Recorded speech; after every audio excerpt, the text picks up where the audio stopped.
Thank you. Well, the recording's in progress. Okay. I got to click OK. So I'm acknowledging that I'm being recorded. It's wonderful to be here with you all this evening. Can you all hear me okay?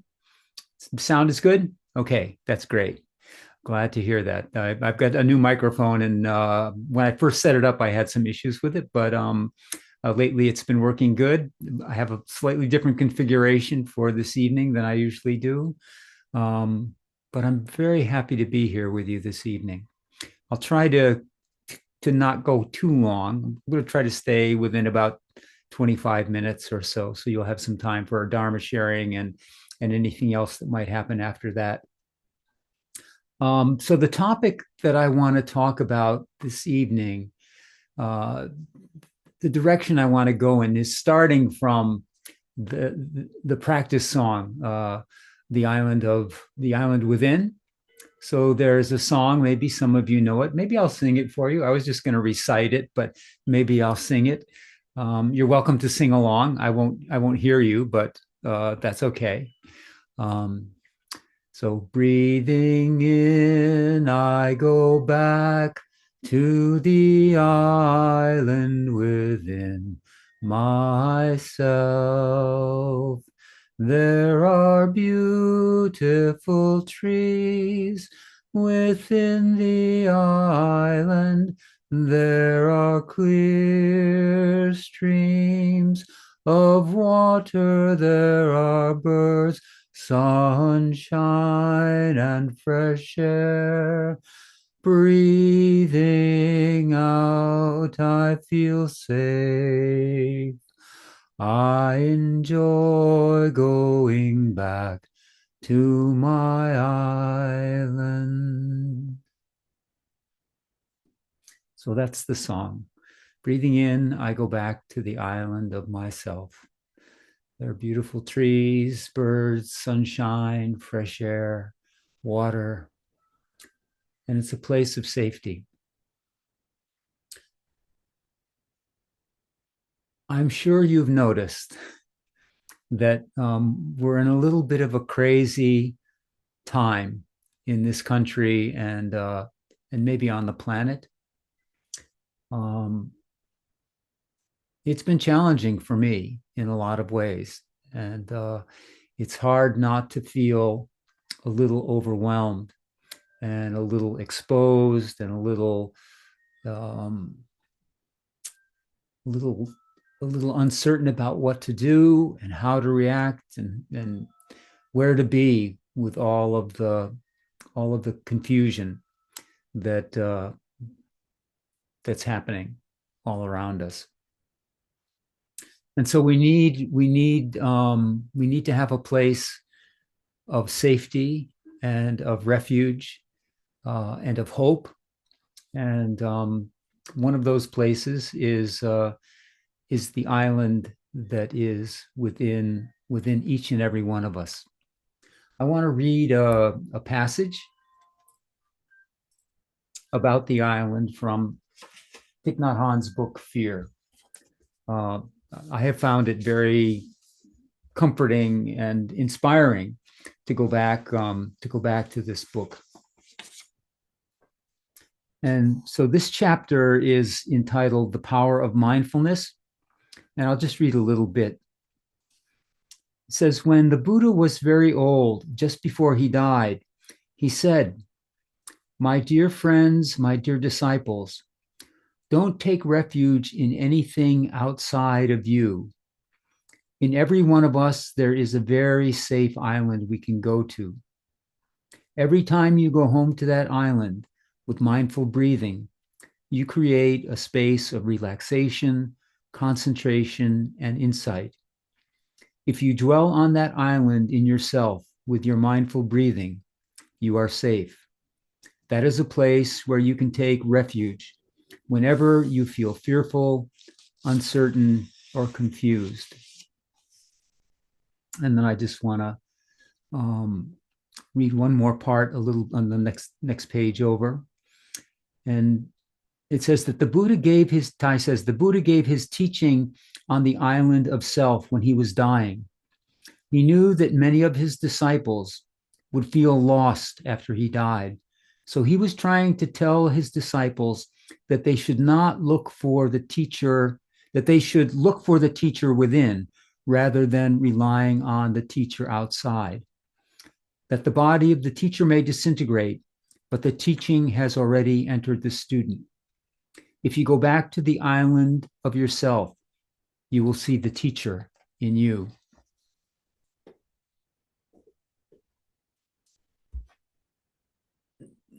So I've been thinking a lot about teachers lately, and also about the teachings about the Buddha, our ancestral teachers, the teachers we encounter, um, about the Dharma, all of the teachings that we have available to us. We live in a very wonderful time when teachers and teachings are very readily available. That has sort of a flip side, in that there also is a lot of misinformation that's available, and a lot of things now we don't even know if they're real anymore because of artificial intelligence and the way things can be generated. Um, it's a very it can be a very challenging time to be in touch with what is real and what is true. And that's why one of the most trusted places is can be within our own awareness, within this island of ourselves that we're encouraged to go back to. So I try to practice with that with some regularity. Um, I know that I've been challenged a little bit by the news, by my curiosity about the news, and I find sometimes that I let in a little bit more information, a little bit more of that energy than I can comfortably handle, and I see myself uh, getting worried and getting a little down sometimes. And when that happens, I feel very fortunate that I have a path of practice. We all have a path of practice. We have some wonderful instructions from the Buddha and from Thai and from our wider Plum Village community, and also from many other wonderful teachers that are out there. And we know that the first thing we need to do when we're starting to feel overwhelmed is to stop. We need to look at what's going on, to recognize what's happening. So mindfulness is a really important um, part of our interaction with the world around us.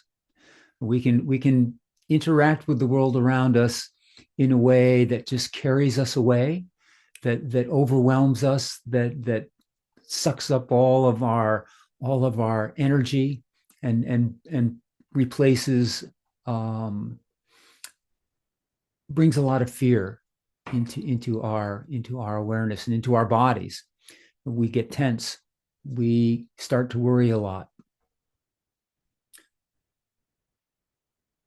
When we can be aware of what's going on, we can recognize that we're being challenged, that our awareness is being challenged, that our feelings about what's going on in the world are overwhelming us. And if we can bring our mindfulness back into our awareness, we have the opportunity to recognize that that's there. As soon as that recognition happens, there is an opportunity to transform our experience. to begin to come back to our breath, to stop our thinking, and maybe to replace the experience that we're having with one that is a little more positive, a little more life supporting. Ty would often talk about, and most of us will remember our CD players and our Walkmen or whatever we had back in the day. And he would talk about changing the CD. I think once upon a time he talked about changing the tape before there were CDs, and the original story comes from before all of those electronic things were there, and it was about changing the peg. So when things were constructed before there were nails and all of the fancy stuff that we have now, the way two pieces of wood were joined was with another dowel, a peg that was driven into the joint. And if the joint got a little shaky and a little bit loose, and the structure was in danger of toppling, then sometimes the way that you would fix that would be you would drive in a new peg, a fresh peg to hold everything together. So we need to recognize when we're being challenged, and we need to change, to bring a little joy and to bring a little happiness into our awareness. We know that in the 16 practices of mindful breathing, one of those is breathing in. I am aware of joy. I cultivate joy in myself. That can seem like sometimes like a challenge, but I think all of us have the capacity to to touch joy. We can touch joy in a lot of different ways. We can touch joy by recognizing that we're alive, by recognizing that that our body is still in pretty good condition. We can touch joy by remembering that we don't have a toothache. Some of you will have heard Thich Nhat Hanh share the story about the non-toothache. And when we have a toothache, we are we're very uncomfortable. And if it's a strong toothache, the only thing we want in that moment is to be free of our toothache. When we don't have a toothache, we forget how wonderful it is not to have a toothache. So recognizing the conditions of happiness that are here right in this moment can be a place of joy for us. We can also find joy in simple things around us. I was talking with a friend earlier today. We were talking about this subject of about touching joy. And if we stop and we give ourselves some space, and let go of our worrying and let go of our thinking just for a moment, and turn our attention to almost anything that's around us. I was sitting in another part of my house as I was having this conversation, and I was looking across the room to where I have a little bookshelf that has a kata, a Tibetan cloth on it that is often presented when you meet a geshe or a lama or the Dalai Lama. You would present him with a kata, and then he would take it and put it around your neck. So there's a kata over there, and then there's some stones and probably a little heart that Joanne Friday gave me once upon a time. There's a little picture of Thai over there, and then I have a calligraphy that has the Heart Sutra on it. And what I was saying was that if I allow myself a moment to be present to what's around me without all of the chatter, without all of the noise that can be sometimes going on in my head. And I look across the room and I notice the picture of Thai, and I notice some of the other things that I've collected on that surface. And I see the Heart Sutra there. Those things can bring a lot of joy to me, and not the kind of joy that has you jumping up and down, like whoopee, all this. It's just a soft comfort that we can find in any moment. So when we're feeling a little caught in the tragedies of our times, it is it's imperative that we learn how to take care of ourselves, that we learn how to recognize what's happening in that moment, that we learn how to accept what's happening, and that we have an opportunity to own our experience, to embrace what's going on, and then to be able to look with the eyes of understanding, of compassion, of love at ourselves and our own suffering, and then to also be able to be aware of how we're being impacted by the things that are going on around us. We know that if we want to be able to offer love and compassion and understanding to others, we need to be able to offer that to ourselves. We need to be able to look at ourselves with the eyes of kindness and the eyes of love and the eyes of understanding. And to I have a little calligraphy behind me over my shoulder here, and I don't know if you can see it. Maybe you can if I'm highlighted, but it says, "Be beautiful, be yourself." We need to be able to touch the beauty that's there in ourselves, and that beauty, that softness, that silence, that peace that is actually always there within us, waiting to be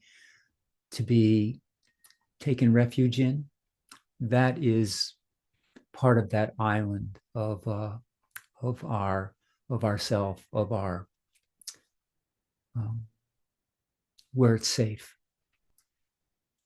A number of years ago, I was thinking about this particular verse, this song, and Ty has always said we need to live our songs. We don't just sing them; we actually need to live them. They're there to open us up to a deeper connection with life. And so I was looking at the island of the self, and two things occurred to me. One is that there is this opportunity to come inside. We're invited to be in touch with trees, with birds, with blue sky, with streams of water, with fresh air, and we can do that when we go in. We can hold all those images in our awareness. The other place that we can be in touch with that is when we come back to ourselves, when we come back to mindfulness, when we come back to awareness and insight. We can come back to the island within ourselves, and then we can open our eyes. And if we're fresh, and if we're alive, and if we're with what's with us in the present moment, not lost in the past, not worried about the future, not caught up in all of our projects. The trees, the fresh air, the water, that are, we might say, are outside, they come alive because we're there for them. We're present for the trees.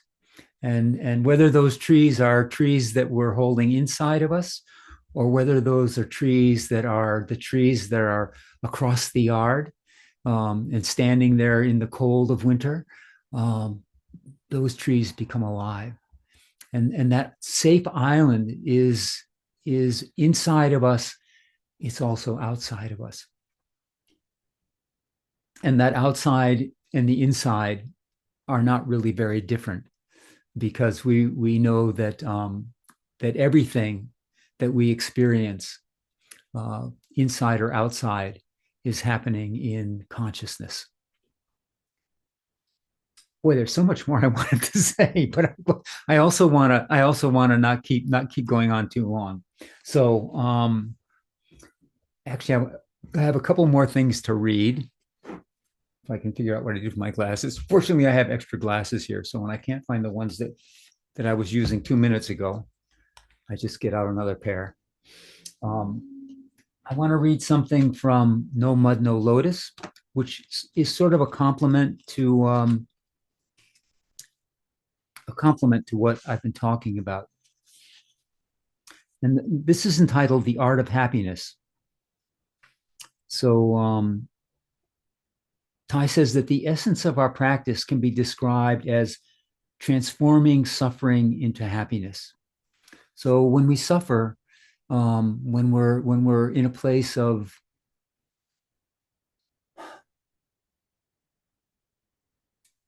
confusion, of anguish, of concern, we come back to this island and we transform our suffering. So we transform suffering into happiness. It's not a complicated practice, but it requires us to cultivate mindfulness, concentration, and insight. It requires, first of all, that we come home to ourselves, that we make peace with our suffering. So we need to make peace with our suffering. We don't run away from our suffering, and we don't get lost in our suffering. We have to make peace with our suffering, treating it tenderly and looking deeply into the roots of our pain. It requires that we let go of useless, unnecessary suffering. A lot of our suffering is just the second arrows that we continue to shoot at ourselves when we feel uncomfortable with what's going on in our life. So then we need to also take a closer look at our idea of happiness. What do we think we really need to be happy? And then finally, it requires that we nourish happiness daily with acknowledgement, understanding, and compassion for ourselves and for those around us. We offer these practices to ourselves, to our loved ones, and to the larger community. This is the art of suffering and the art of happiness. With each breath, we ease suffering and generate joy. With each step, the flower of insight blooms. So I found that very comforting and very inspiring.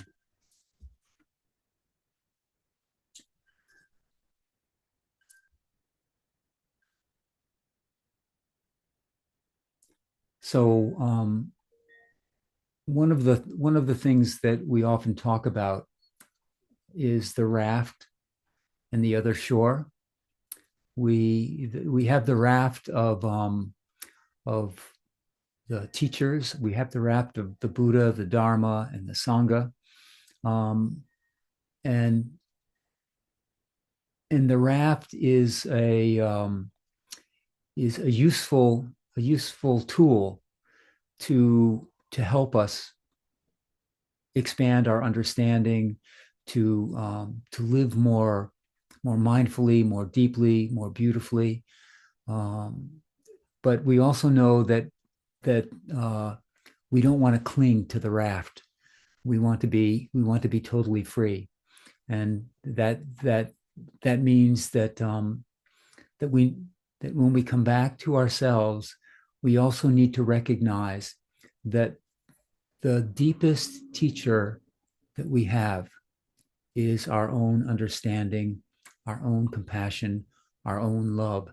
And actually, I have a couple more things to read, and then I'm gonna. So I have this letter from Ty. This is it. This was a letter that Ty wrote on the 27th of September in 2014, about a month and a half before his stroke. And he was writing to his students, and he was talking just about this. He was talking about how when he was a young teacher, a young Dharma teacher, he was afraid to look at the sutras and things and not follow his own heart. He felt like he had to go along with what the elder teachers were saying and the way things were done. But at some point, he started to change his understanding of that. He recognized that all of the sutras weren't accurate, that there were inconsistencies. And so that was one of the things that inspired him to rewrite the Heart Sutra in 2014, because he felt like there were things in the Heart Sutra which were pointing in the wrong direction. And he says at the end of his letter that there was a sutra that recounts how a group of young people came to ask the Buddha a question. Every religious teacher who passes through our village says that their teachings are the best and the most correct. But who should we believe?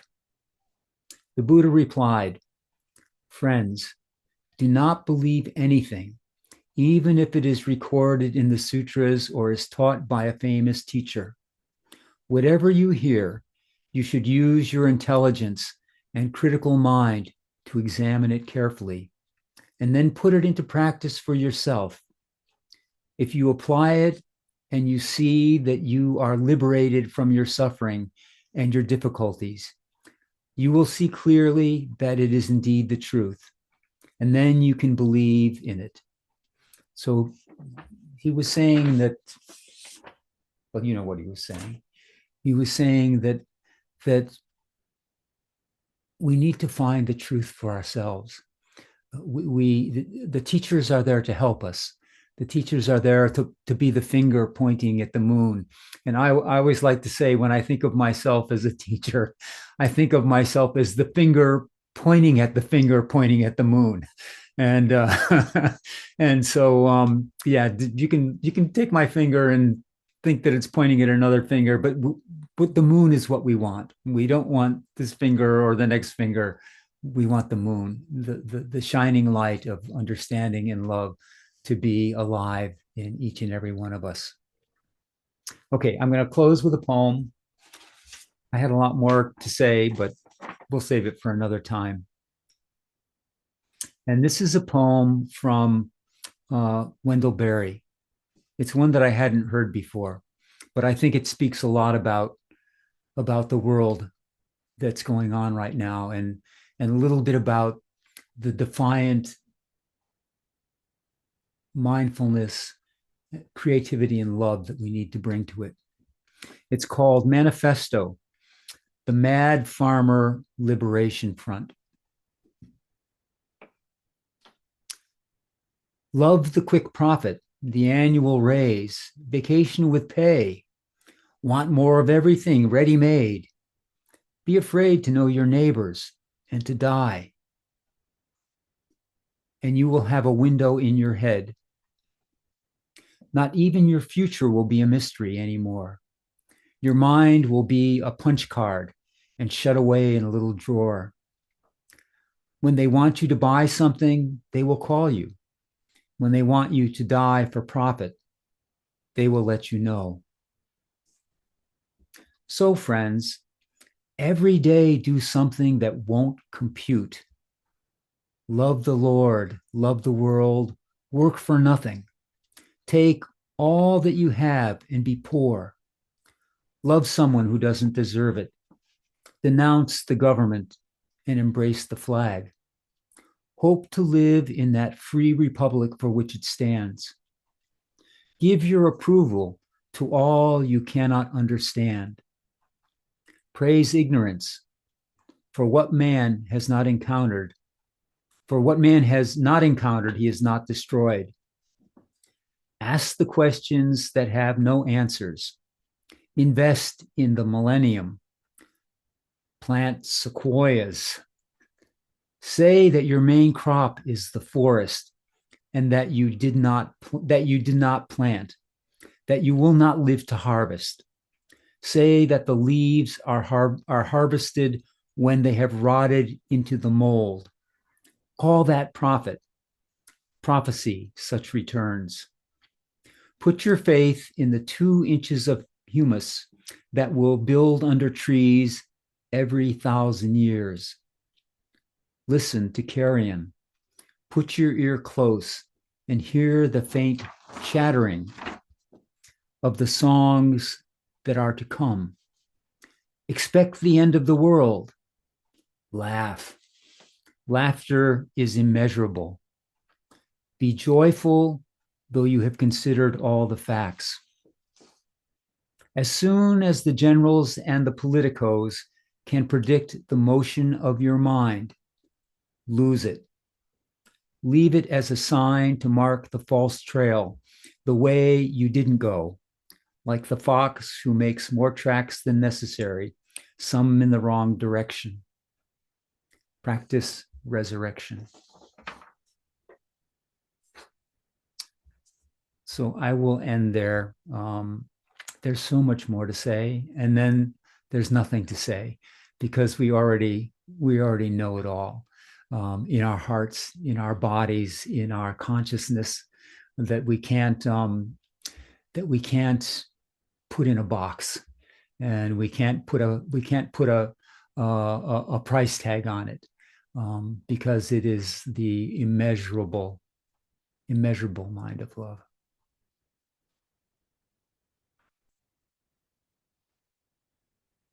I'll turn it back to you.